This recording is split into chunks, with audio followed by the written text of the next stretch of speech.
Hi, I've come further south in Canada and I'm now quite close to the continental United States. I'm actually in the border area between Canada and the United States. And in a few moments I'm going to fly over the border actually, and we're going to see what's called the Thousand Islands. Now, got me thinking about borders and boundaries. Some countries put a lot of effort into maintaining a strong border. I'm thinking perhaps of the border between North and South Korea, or if you remember, East and West Berlin. Very, very tight borders and boundaries. But it takes quite a lot of effort to keep a border that tight.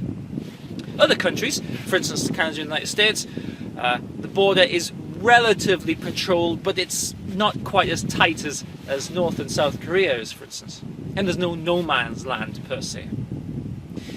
Now, the thing about borders is that the more effort you put into protecting them, it's correlated with the more you resist the ideas, the goods, the services, the way of life of the other country.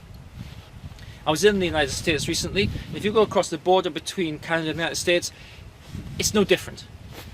You cross the border, the terrain's the same, the people are the same, and yet they speak slightly differently with a slightly different accent, and they probably hold some slightly different ideas.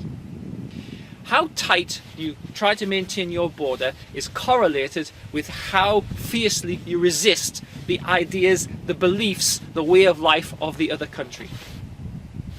We also have boundaries and borders. I mean, you've heard of personal space, you've heard of personal boundaries. But it seems to me that we maintain our boundaries ourselves. We are our own border guard. So what kinds of things do your boundaries or borders keep out? What are the things that you find unacceptable to have inside your border?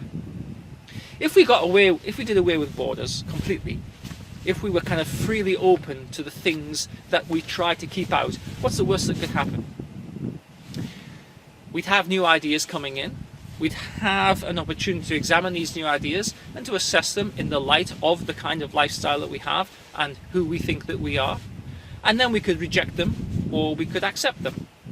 You see, when you keep stuff out, you never really have an opportunity to judge whether it's stuff that you actually need to keep out, whether it's stuff that you need to fear, whether it's stuff that actually is a threat to you. So a lot of times, borders keep out things which are good for us, except that we never get an opportunity to assess them.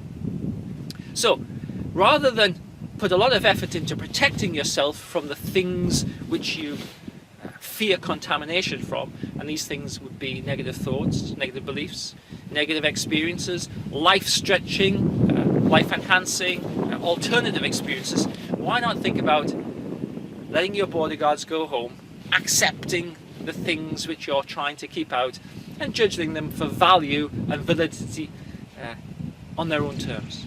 In that way, you might be able to save a whole lot of border guard salaries, and you might have a more open and more interesting experience. I'm Dr. David Purves, and I'm on the border, pretty much, between Canada and the United States. Thanks for taking the time to watch and listen.